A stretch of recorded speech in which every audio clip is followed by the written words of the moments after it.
From our Washington, D.C. studios, this is the Muslim News on Muslim Network TV. Assalamu alaikum, I'm Hena Zuberi. Our top story for today. South Korean President Yoon Suk Yeol has rescinded his earlier decision to impose martial law, a move that had originally been enacted for the first time in 45 years. The White House responded to the reversal with relief, emphasizing the importance of democracy in U.S.-South Korea alliance. The decision followed a parliamentarian rejection of Yoon's martial law declaration, with 190 out of the 300 lawmakers voting against it. This led to an immediate lifting of restrictions on political activities and public demonstrations. Celebrations ensued as the president announced compliance with the National Assembly's decision, highlighting the withdrawal of troops from parliament premises. The State Department has voiced outrage at the reported killing of a Save the Children aid worker in Gaza last weekend. The group confirmed Saturday the death of staffer Ahmed Faisal Islim al-Qadi in an Israeli airstrike in Khan Yunis. Spokesman Bendet Patel said humanitarian workers must be protected so they can safely deliver aid, whether it is in Gaza or anywhere in the world. He's the second Save the Children aid worker Israel has killed in Gaza since it began its war on the region in October last year.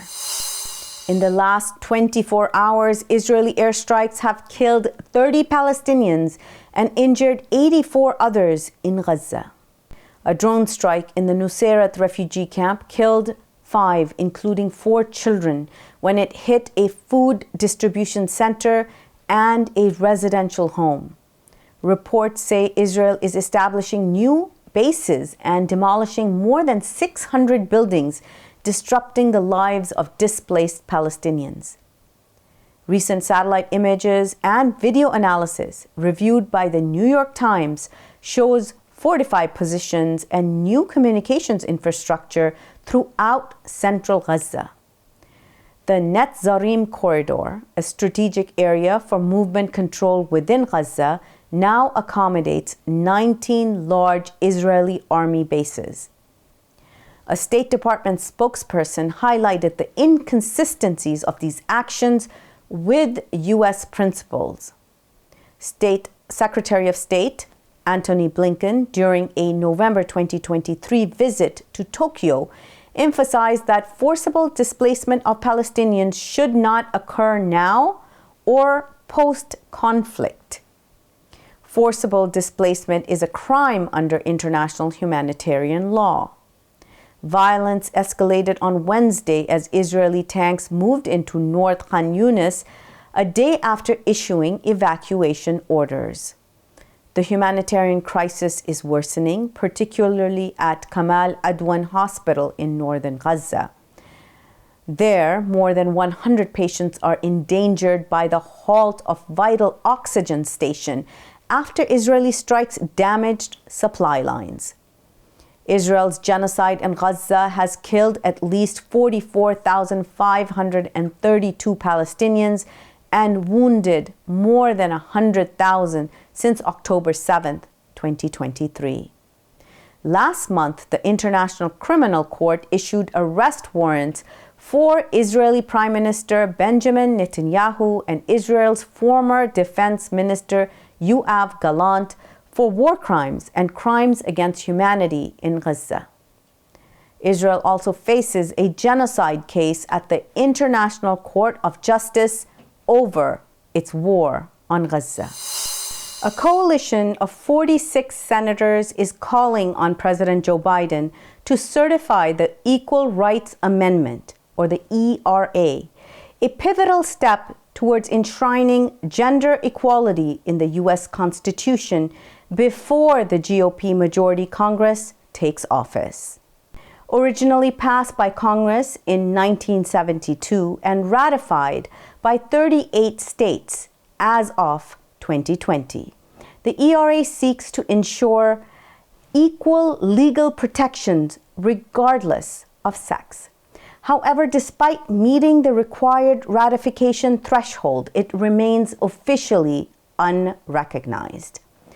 Certification by President Biden could not only solidify the ERA's constitutional status, but also provide a legal foundation to counter recent state-level restrictions on abortion access. The senators, amongst them independents Bernie Sanders and Angus King, but notably excluding Democrat Joe Manchin, underscore the amendment's importance in protecting reproductive rights nationwide. This push comes as advocacy groups ramp up efforts, organizing rallies in Washington, D.C. to demand immediate federal action on sex equality and reproductive freedom. A Fulton County judge has asked District Attorney Fani Willis to provide emails exchanged with Special Counsel Jack Smith and the January 6th committee.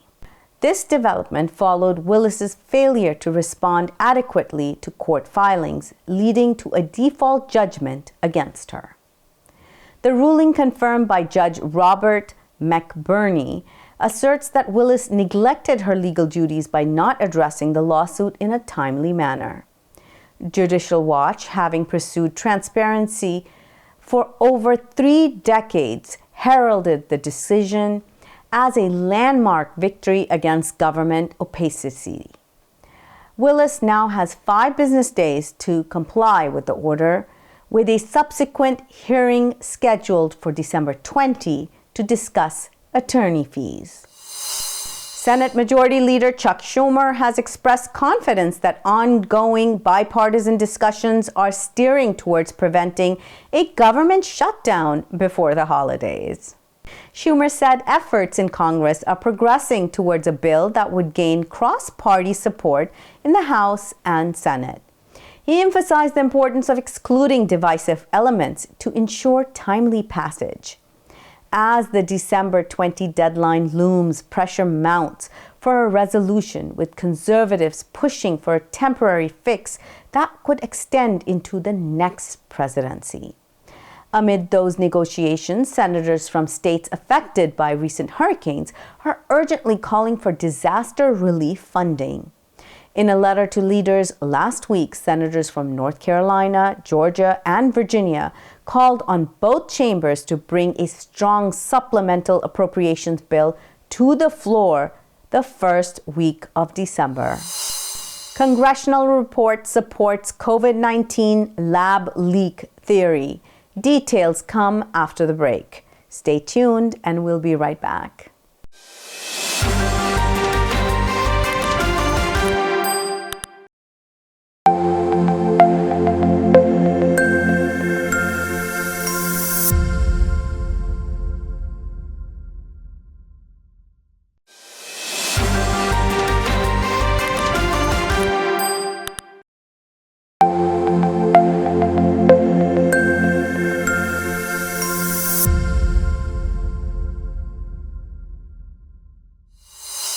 Welcome back. A U.S. House committee dominated by Republicans has concluded that COVID-19 likely originated from a lab mishap. The Select Subcommittee on the Coronavirus Crisis, after a detailed 2-year investigation involving more than 1 million documents, believes the virus emerged from the Wuhan Institute of Virology, partially funded by the U.S. for virus research. This controversial theory contrasts with the widely held belief among scientists of a zoonotic origin, possibly linked to a Wuhan market. The 520-page report also criticized pandemic responses like lockdowns and mask mandates, declaring them largely ineffective. The report, however, praised the travel restrictions and the swift vaccine development under Operation Warp Speed. As part of that investigation, members of the Republican-controlled Congressional panel held 2 days of interviews with government scientist Anthony Fauci. Fauci, who originally clashed with President-elect Donald Trump during his first term, also faced accusations of suppressing the theory that COVID-19 originated from a lab leak in China. Armed groups opposing Syria's ruling regime under Bashar al-Assad have captured 16 more settlements in the western province of Hama. The armed groups have retaken most of Aleppo city center and all of Idlib province from the regime forces. They most recently have taken control of 16 more settlements. Anti-regime forces led by the group Hayat Tahrir al-Sham also took control of 2 villages and 1 district in northern Hama. Clashes broke out on November 27th between Assad regime forces and anti-regime armed groups in the western countryside of Aleppo province in northern Syria. Anti-regime armed groups advanced rapidly towards the center of the province. By November 30th, they had taken control of most of the central area. The armed groups captured Khan Sheikhoun district, solidifying control over the entire Idlib region. Nay San Win, co-founder of the Free Rohingya Coalition, has appealed for international intervention to establish a safe zone for the Rohingya. His appeal comes amid fresh threats issued by the Arakan army in Burma's Rakhine state against the Rohingya. Despite long-standing persecution by Burma's military, the Arakan army, an ethnic Buddhist insurgency group seeking regional autonomy, is now targeting the Rohingya. More than 2,500 Rohingya have been killed and 300,000 displaced recently. Win says that the ongoing violence has pushed 30,000 Rohingya to flee to neighboring Bangladesh, joining the 700,000 people who escaped the Burmese military's 2017 brutal crackdown. With the Arakan army controlling the region, return remains impossible for the refugees. Win criticized the UN Security Council for its inadequate response and urged support for legal action against Burma's leaders.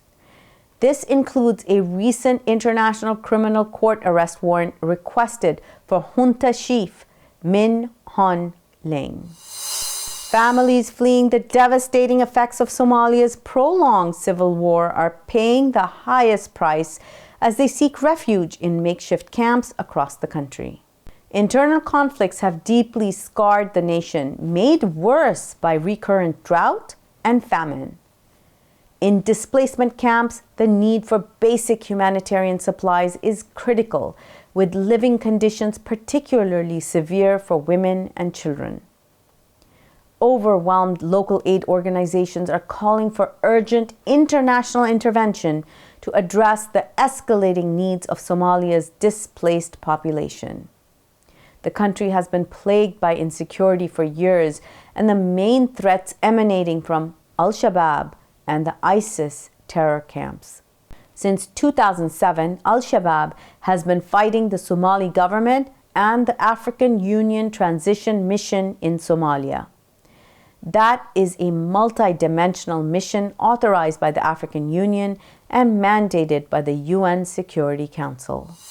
Bangladesh has officially summoned India's High Commissioner, Pranay Verma. This is in response to an attack on its mission by a Hindu mob in India's northeastern city of Tripura. The incident involved protesters breaching the Bangladesh Assistant High Commission, vandalizing the premise and setting the national flag on fire. The mission protests were sparked by the arrest of Hindu monk Chinmoy Das in Bangladesh. Amid the attack, Indian police allegedly failed to protect the diplomatic premises adequately.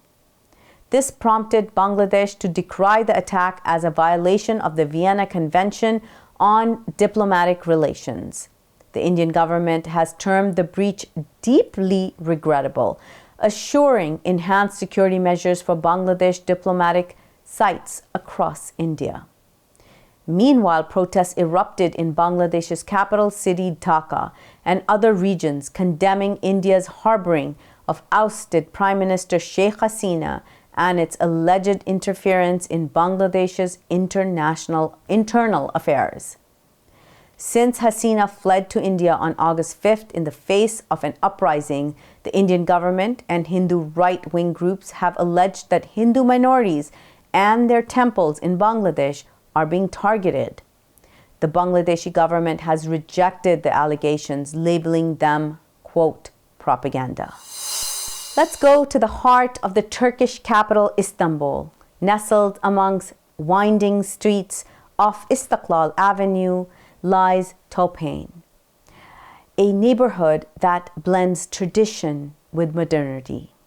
It's a quaint second-hand bookstore where weekend auctions breathe life into centuries-old practices.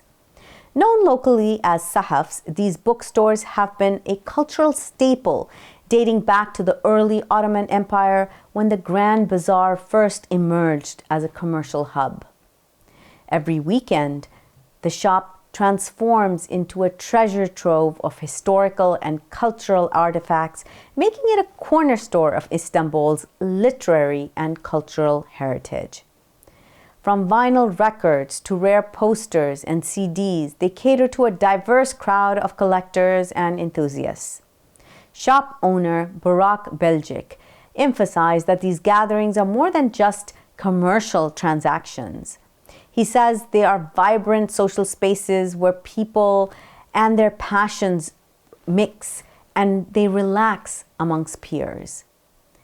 The tradition of these auctions, or mizats, has persisted despite the digital shift caused by the COVID pandemic.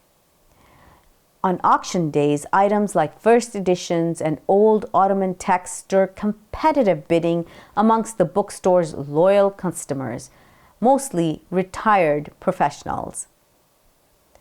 Halis Kanakci, a teacher with a keen interest in geography and literature, placed a bid this week on a rare geography textbook from the 1960s. That's all from our Washington, D.C. studios. Thank you for watching Muslim News. We are a community channel dedicated to bringing you stories you can trust. Please like, share, and subscribe to our content. You can also comment to let us know what you think of our coverage. You can donate now by visiting muslimnetwork.tv/donate. For more content, keep watching Muslim Network TV. Assalamu alaikum.